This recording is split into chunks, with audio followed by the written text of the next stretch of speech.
Good morning, friends.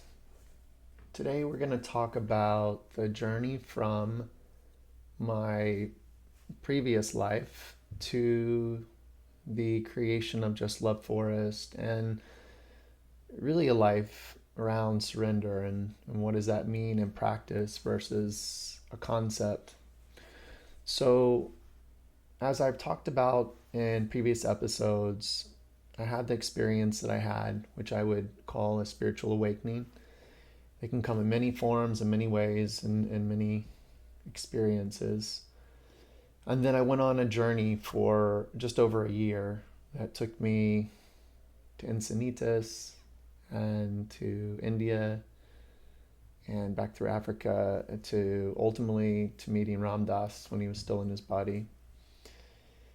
And I mentioned at that point that one of the things he would do was his guru, Neem Karoli Baba, he would sort of introduce you. He would sort of at the end, after doing this energetic transmission, like looking into your soul, he would have a picture of Neem Karoli Baba and he would just go, like, here he is. And what I can say is that in retrospect, I could start to feel into all the pieces and all the dots connecting after that time with him. Not particularly that one moment. It wasn't that he did this and it was a revelation. It was an unveiling that took place over a number of months following that. So that was in November of 2018, and what I knew was that I was coming home from this journey of a year to quote unquote try to integrate all the parts of my life. And the parts of my life that I am talking about would be my previous relationships. Before I had had this experience, I had taught people a way of interacting with me, with knowing me.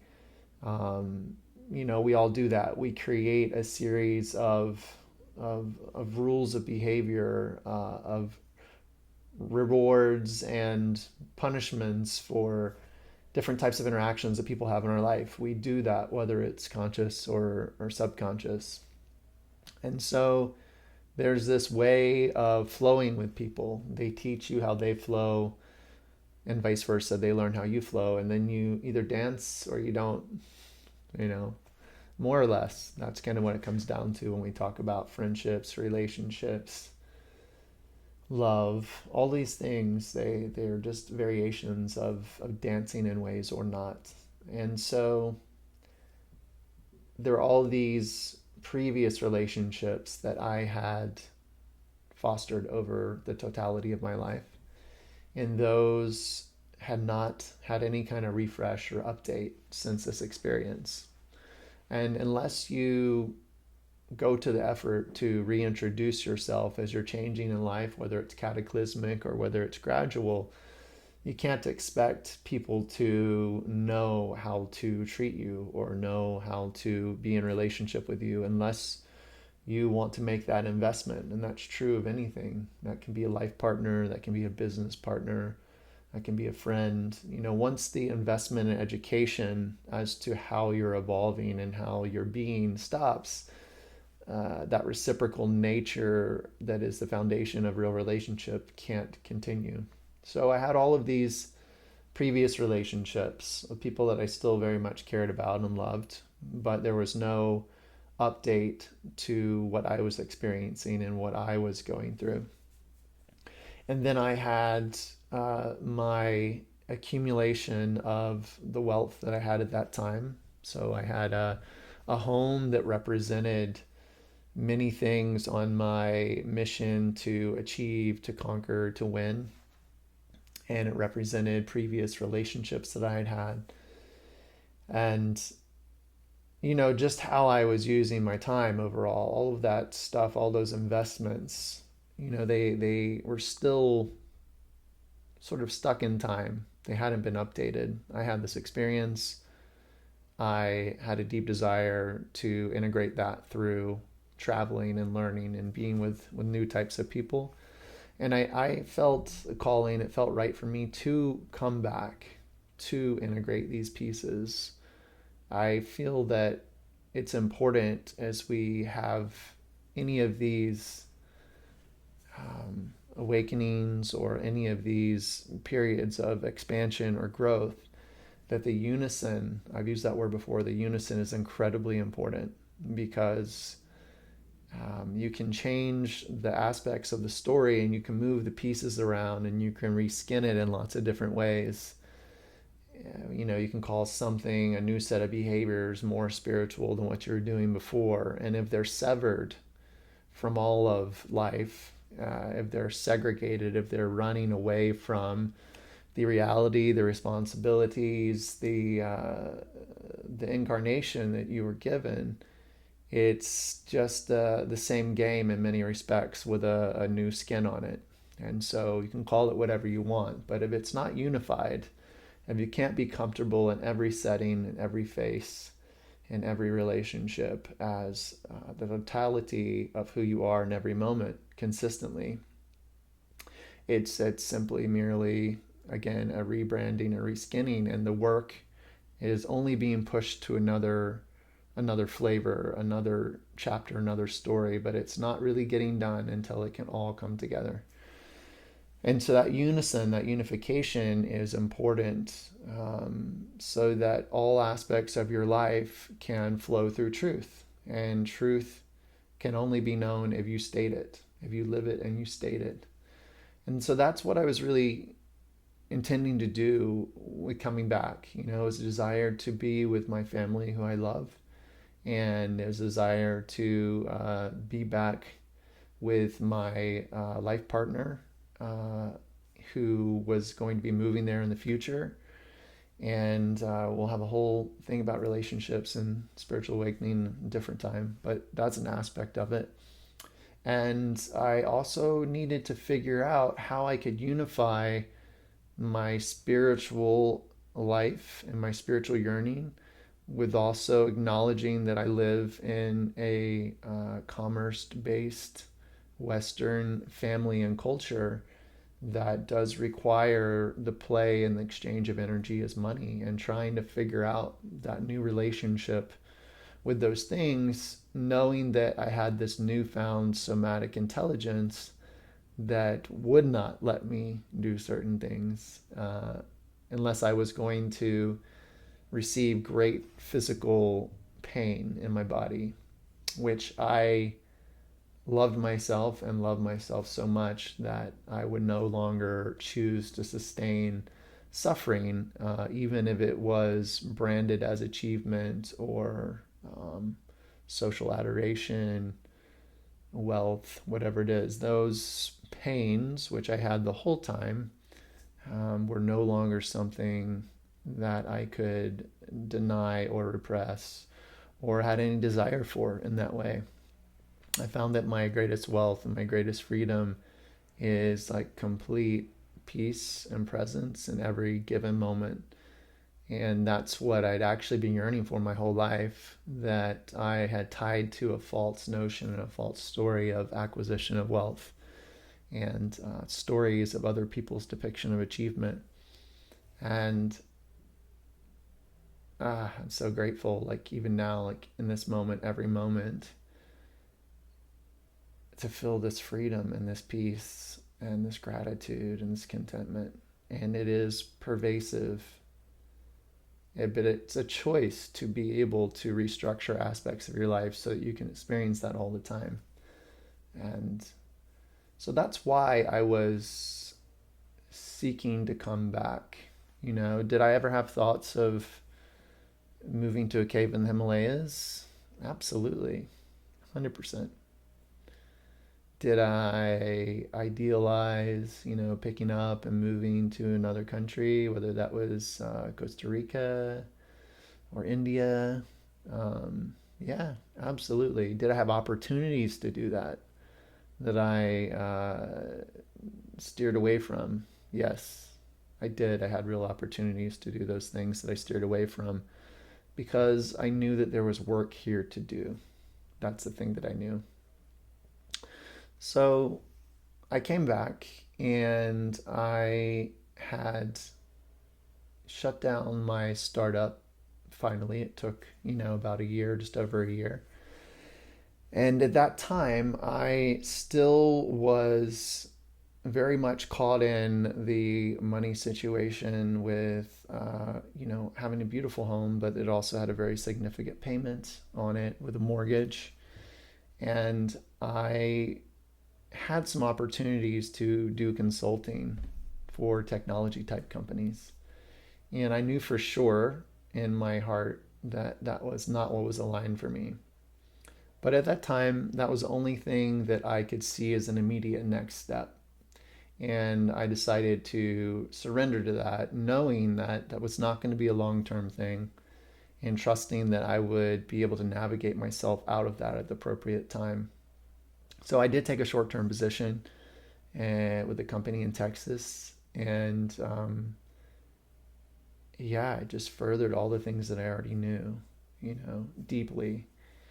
And it was a blessing because I wouldn't let myself get too deep into it. But even to tread in those waters a bit more and just to feel it in my body and my heart, to know that that was not possible in the long term. I was okay with that because I was witnessing it and receiving it as a lesson.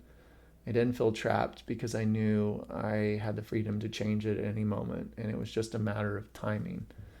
So one of the things I'll say is, you know, everything can serve as a tool for you as long as you know you're staying true to your heart and you're allowing yourself to work with the right timing in which things can unfold. So that's very different than taking something that you know is not fully aligned and instead of using it as a tool for realization, for deeper realization, and for learning, you very much go into it as a trap and you suffer the entire time. Uh, it's just not as beneficial, it's not as helpful. And so, one of the things to do is to be in the seat of the witness as you're in situations that are less than ideal for you, to figure out how it can deepen your surety of the truth and to know your heart more deeply, to know your path more deeply, not being on your path and being in conscious awareness during that period of time as the witness and knowing that you have the sovereignty and the freedom to move closer toward it at any time. That collection of variables can be incredibly valuable and incredibly important. There's a huge shift and a huge difference from using it as a tool to deepen your surety of your path versus telling yourself that you're not following your path in that moment. A huge difference. And so I was doing that and buying myself time and allowing myself to have money to perpetuate that lifestyle that I knew I had to get out of. And my home had been the center of a lot of events, a lot of parties. I used to have very large house parties, and it represented my personality. It was a physical representation of my personality. And it wasn't just a house, it was like a status symbol. It was a place of gathering for many things. And so I knew that that part of me had died. And the next thing I had to do was to walk through that gateway, that doorway, to let that go and transition that into a new part of my life. And I eventually got a picture of a tiger because, I kind of knew that to surrender, I had to let the tiger eat me. And the tiger eating me was letting go of my assets, so that I could transform them into energy that was more malleable and truly helpful and transformative. I just experience money as a stewarding of energy. You can look at it as a series of green bills. Often it's not for you. Often it's just some pixels on a page. It's a stewardship relationship. So all this energy is brought into your life in the way and the time and the amount that it is, simply for you to be a steward of it in a certain way. And that can be hoarding. That can be fortification to protect yourself based on fear. That can be letting go and giving. And all of these have different lessons, and all of these have different ways of working with the soul on a path. And in this time, in this lifetime, I knew that it was my time to take this that I had been using for image, and I had been using for safety and fortification, like trying to like hold to a secure position through wealth and through identity, to let that go. Easier said than done.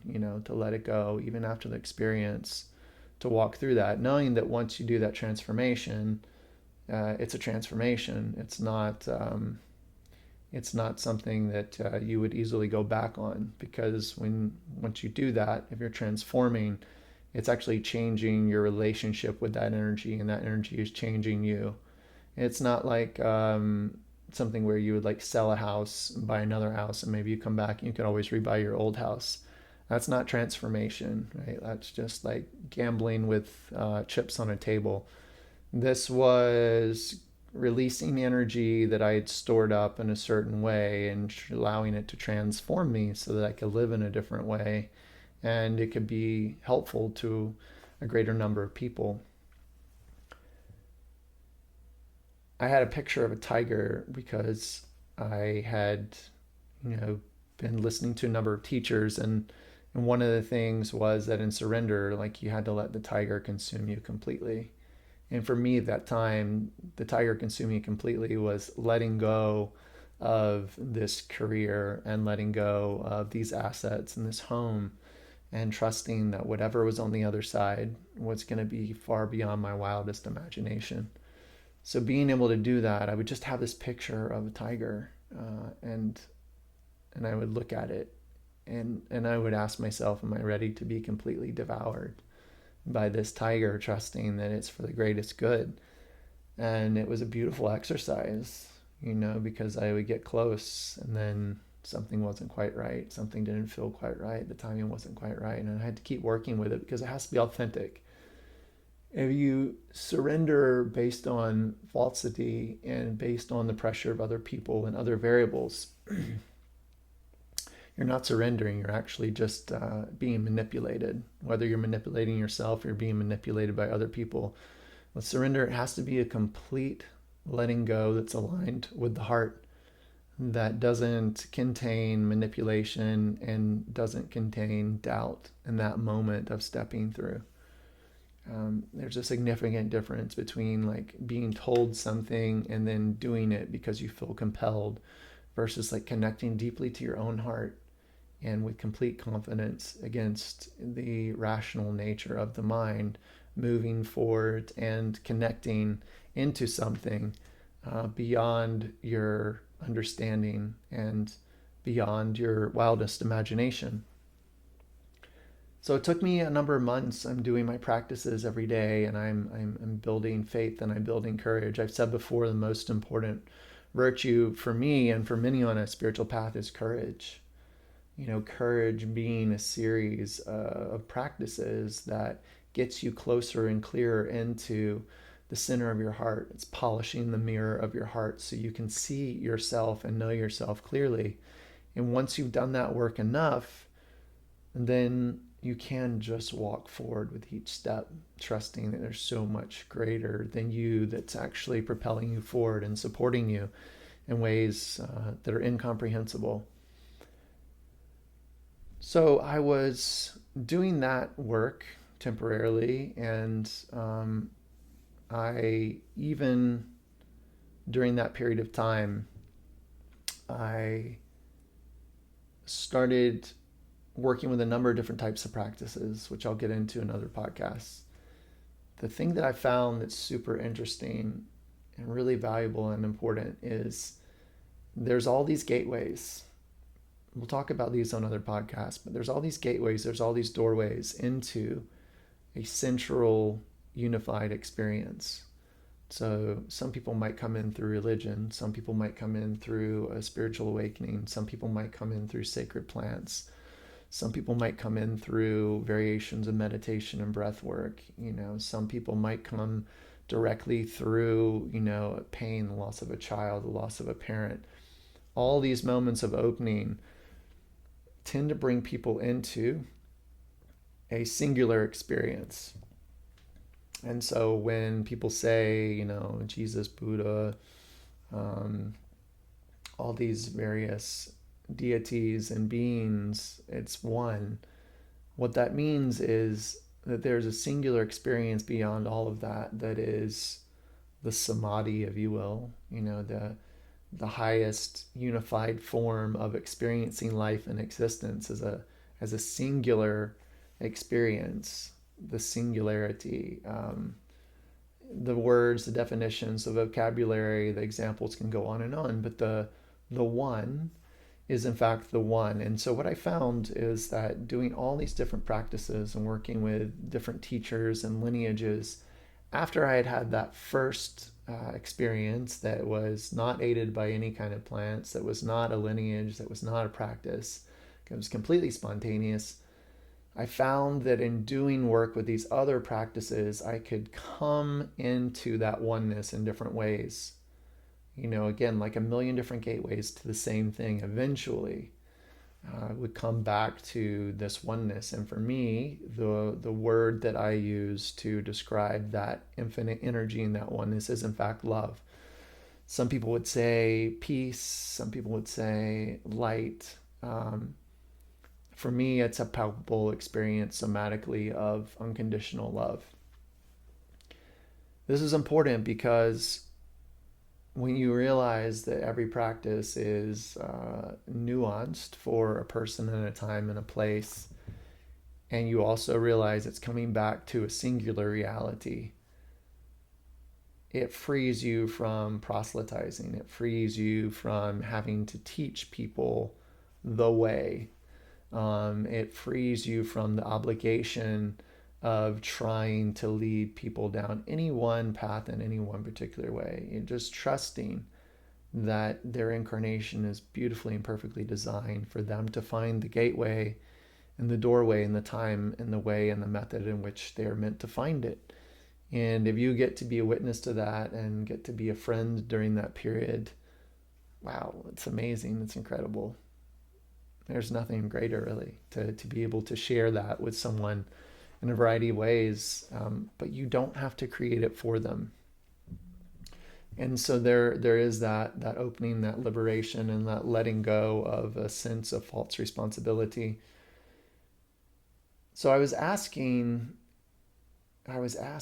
to really receive clarity around, like, what is this next step? And what I always know to be true is that your passion is also your purpose. You're not meant to do something that is not passionate for you. And you're never going to be passionate for something that's not fully aligned to your heart. So it all comes back to the heart center. It all comes back to somatic intelligence. And we've talked about that in other episodes, and we'll continue to talk about that. And so, like, your dharma, which is like the way of things for your life to unfold for the greatest good, for the greatest number of people, the highest virtues, is in fact your passion aligned with your heart. And it's an offering. It becomes an offering. You're offering your heart to the world in a passionate way that is fully aligned with the greatest good for the greatest number of people. And you don't do it because it's a sacrifice. It doesn't, even if you were doing something that was painful or the hardest work, if it's aligned with your heart, then it's complete bliss. You can be in pain and have a blissful experience, like making your life an offering at the same time, if that makes any sense. And so through these different channels and teachers and experiences, there was a recurring message that kept coming back through my heart and through visions. And that was to get a forest for healing, get a forest for healing, get a forest for healing, get a forest for healing. I always like to say, now you can see a website and maybe you've been like to say, oh yeah, he created Just Love Forest. It was created through his series of experiences. And that would be easy to do and look at and see now because it's happening. you must understand that, as I've said many times, the notion of having a forest for healing was very, very, very, very divergent from anything I had done previously in my life. It was specifically a forest. It wasn't a retreat center. Um, it wasn't anything else. It was a forest. And so the first thing was just like, what is a forest? How many acres is a forest? Is 20 acres a forest? How do I find a forest? So there's a lot of questions around that. And what kind of healing? I mean, at that time, I was not doing anything directly working with people, and I didn't have any understanding of what a forest would do for healing for people. And so get a forest for healing, get a forest for healing, get a forest. But every channel, every gateway was the same message. So I started to work with that, and the relationship with Neem Karoli Baba is really important in this. So for me to build my courage up to a certain point to be able to walk through these gateways and these doorways, everyone's different. For me, having that relationship with a saint in a direct way propelled my ability to release and surrender and let go and trust and have courage. I would have never told you, been able to tell you that I could have imagined, sitting here articulating to you a relationship in a direct way, like with a parent or even closer than that, with someone who is currently not inhabiting a human body. I grew up around people who had variations of relationships with Jesus, and I really struggled with that and really pushed that away because it didn't feel real to me. It didn't feel authentic. And I don't know the variety of experiences that people are having or not. It's not really my place to know or decide if their experience is real or authentic for them.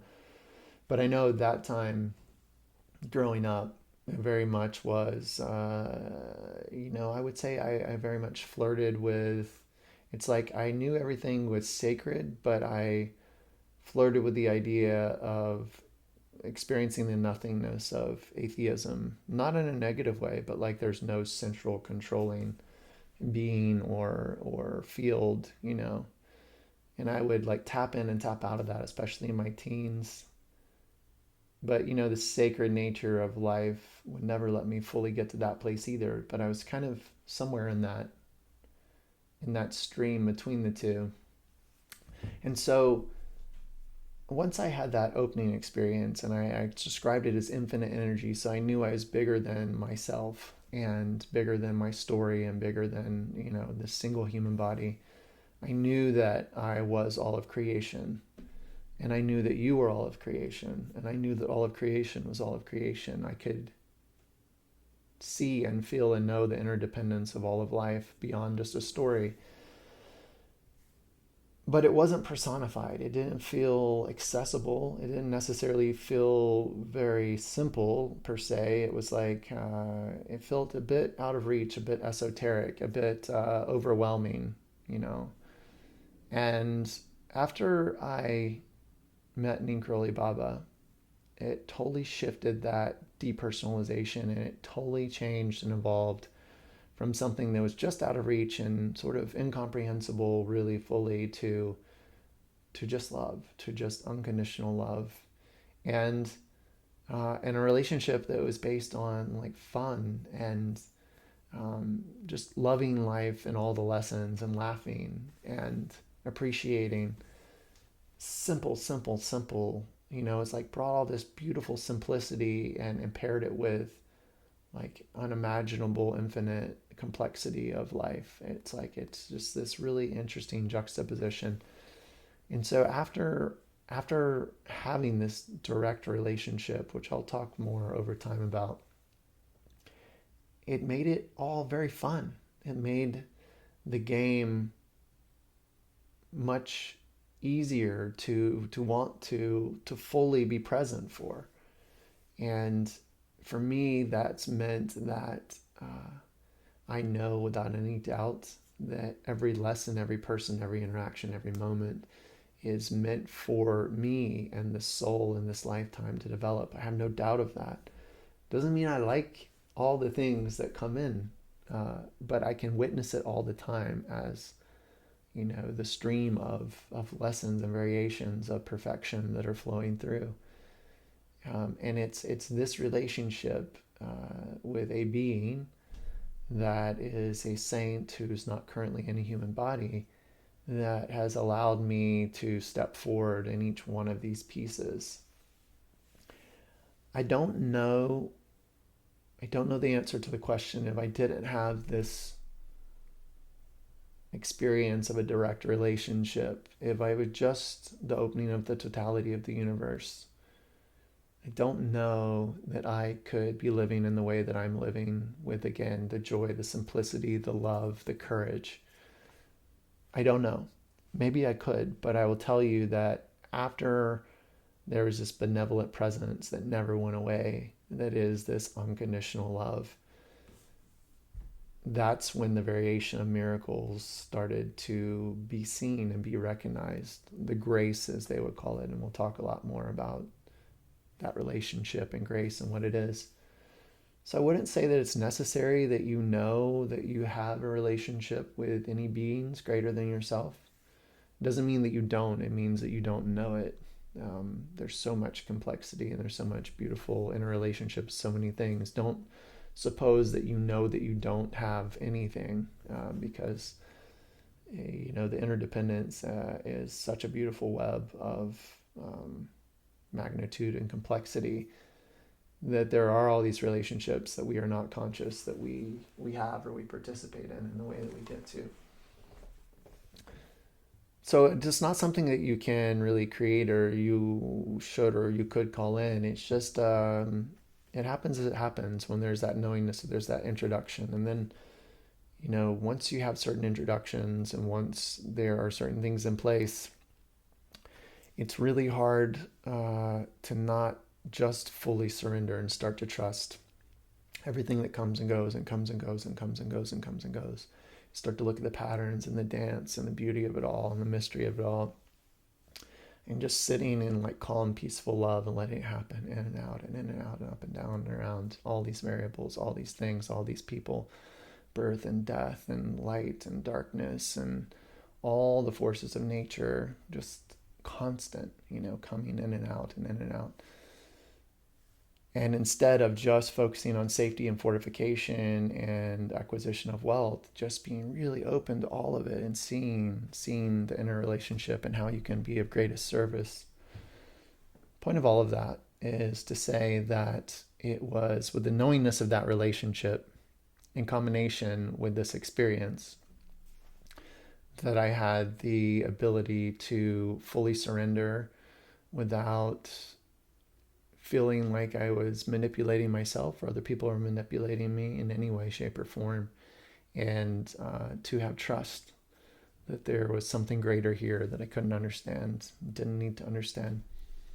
So the way that this started to make itself known was,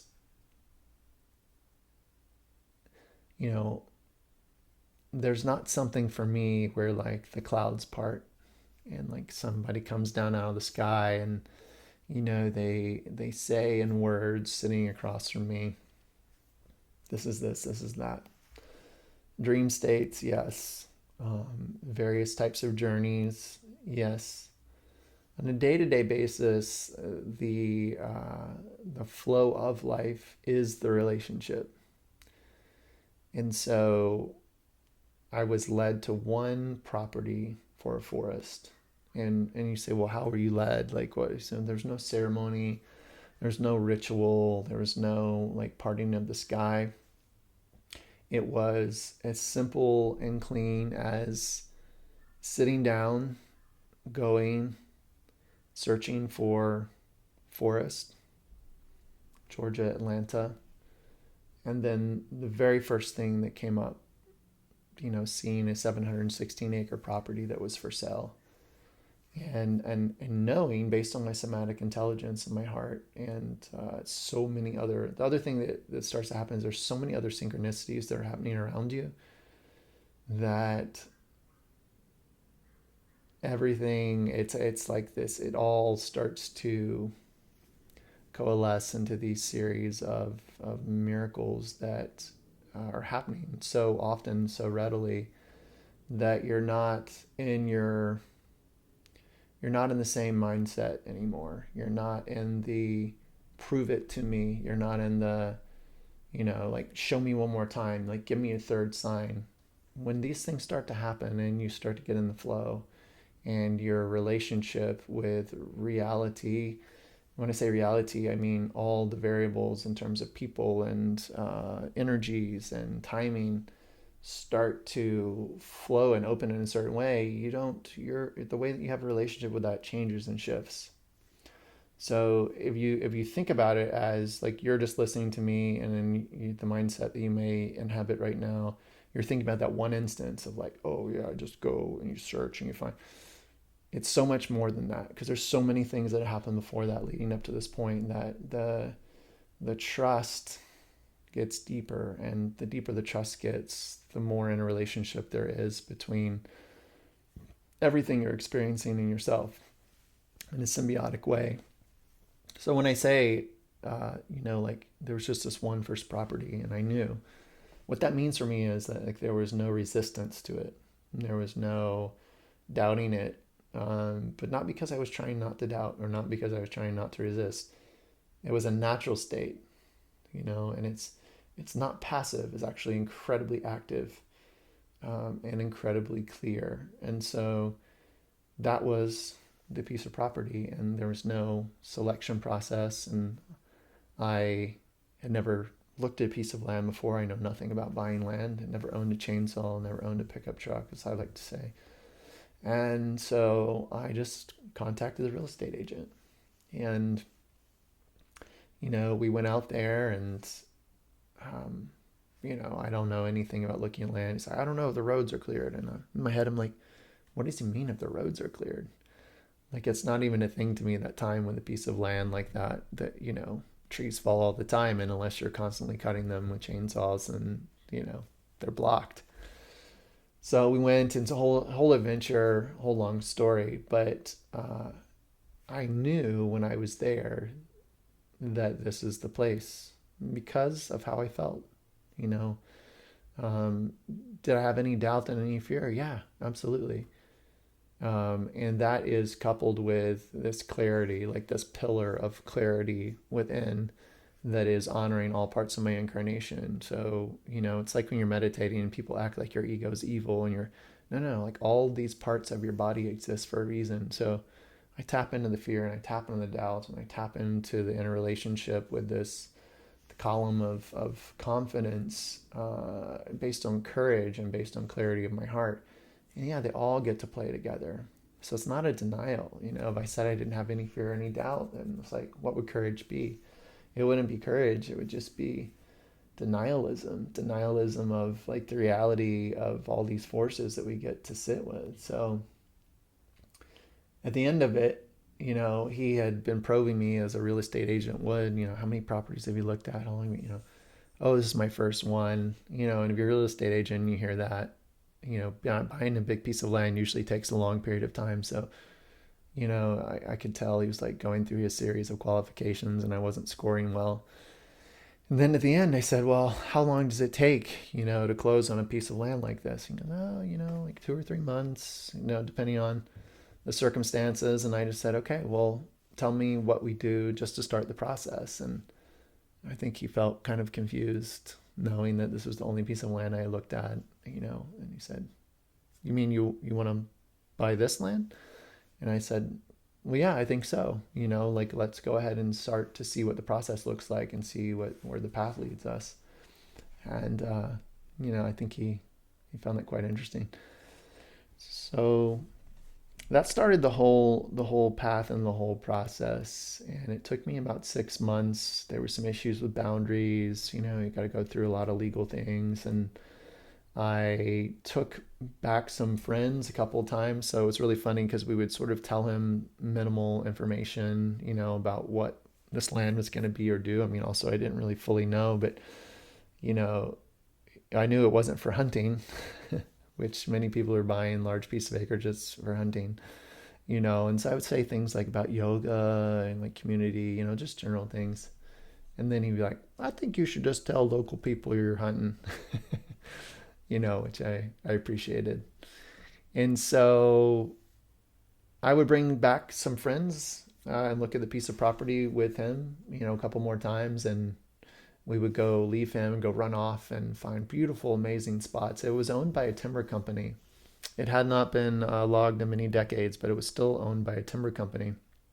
And they had no idea what they had. For them, it was just an asset. They were not selling it for beautiful rock formations or springs or all the things that of course we get to experience now in the forest. We get to enjoy, but that's not what they knew about it. It's 716 acres, so it's a lot to walk and see. And really, the routes and the places he took me like couldn't have been worse for showing me the true beauty of this piece of land. So the next part was really trying to get all my pieces together to transition into to making this purchase. And part of this as well was touching into my relationship with my husband and trying to explain to him, that I was going to be buying some land. I remember the first conversation I said, I feel called to buy some land. And he said, oh, well, how much? And I said, well, 716 acres. He freaked out, of course, which would make sense. 716 acres? What do you need that for? Well, I can't fully explain to you. I can explain to you a little bit. What are you going to do in there? Well, I can't say exactly yet. It's going to be stuff related to healing and, so that's a whole nother story. But bringing those pieces into unison as much as I could and updating my family, that I was going to make this transition and my closest friends. It's all part of it. I wasn't just going to do it. That unison, it was like, it was a cadence to bring all these pieces together over a period of time so that it felt as peaceful and aligned and supported as possible. Very important. Very important on your spiritual journey that you continue to work on unison constantly. So it took about 6 months. Again, we had some legal issues and some boundary issues that we had to work through. And during that time, I was just doing my practices. I was like doing my daily practice, and I was like building up my courage. And the pandemic had started, so I was able to get the land in May of 2020. And this started in the end of 2019. So not only was all this happening, but then the pandemic was starting to be a thing. And the whole world was looking at things, questioning things, a bit of chaos in the beginning for sure. So all of that was going on, and I was like doing my practice, stay focused, stay in my lane. What is my work to do? What am I here? What's the highest vibrational work I can offer? How can I steward these resources? And through that, all the pieces finally aligned to transition that money and energy from my home and my assets into money that could secure this sanctuary. And it was clear through my journey, and I don't say it in any kind of way as a lesson or a judgment or even offering thought, but for me, from my journey, it was really important. It was a knowingness that if I was going to truly surrender, the way that I needed to experience surrender in this lifetime was to not have encumbrances of things like mortgages or boards of directors or things that would manipulate the touching into my heart directly, purely, cleanly. And so that is also why this was such a big transformation. It wasn't just getting a loan or a mortgage and then keeping other things. It was letting go of a lot so that I could be completely free and unencumbered in how this was going to reveal itself. And that's what the totality of the forest and the experience around the forest has been, is surrender to see how things and people and chapters and just co-creation has been experienced by all of us that are touching the forest in some way, shape, or form. So that's what we'll get into, is what happens in the early stages of the forest. How does it transform my life, and how does it become a place for healing? I think the important part of this particular podcast is, again, as we go through these transitions, always seeking freedom, and seeking freedom in truth, and truth in unison. So all your parts of your life, needing them to be a singular experience, so that all of life is experienced by you in the same way, and it can relate to you in the same way. And that takes courage, and that takes time to recalibrate and update all the relationships in the way in which you're living. That's incredibly important. And the second thing that's important is that surrender can be experienced as false manipulation. So whenever you're going to be doing something where you're surrendering, you have to do a lot of work and practice to get complete clarity around all the forces and all the stories that are influencing you at any level in any way. You have to be able to see them, you have to be able to hear them, and you have to be able to know them. And that way, and only that way, can you understand what is true surrender from your heart versus you just falling into another story branded as surrender that is just another chapter of falling victim to manipulation beyond the truth of your own heart. Lastly, for me, it has been a true blessing and a gift, and very important to have a spiritual friend, and in this case, a spiritual friend that's not currently in a human body. Neem Karoli Baba left his body in 1973.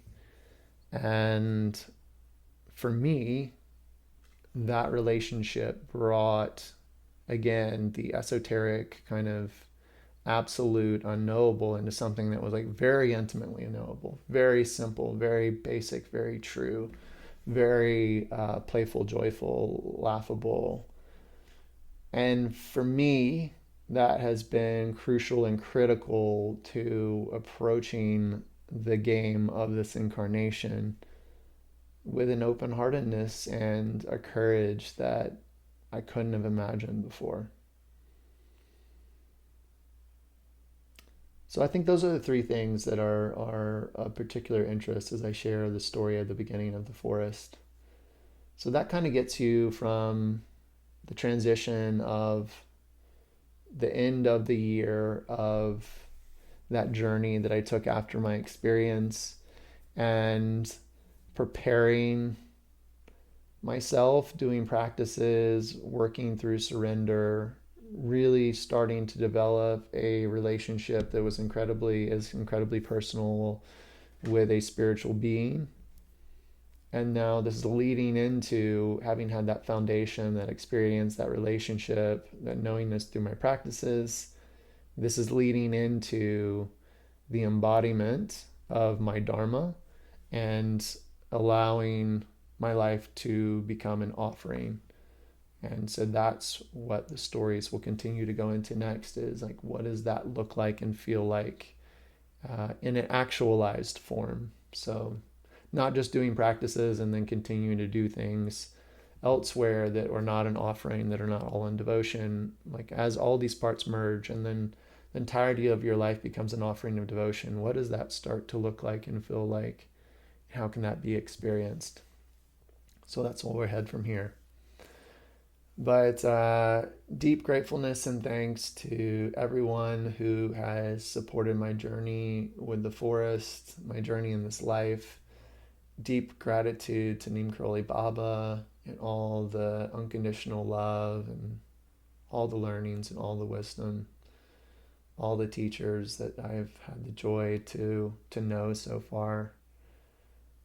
The unfolding couldn't happen in the way that it has without all of these beings and all of these teachings and all of these practices. So deep, deep, deep gratefulness for all of that and for you. So thank you.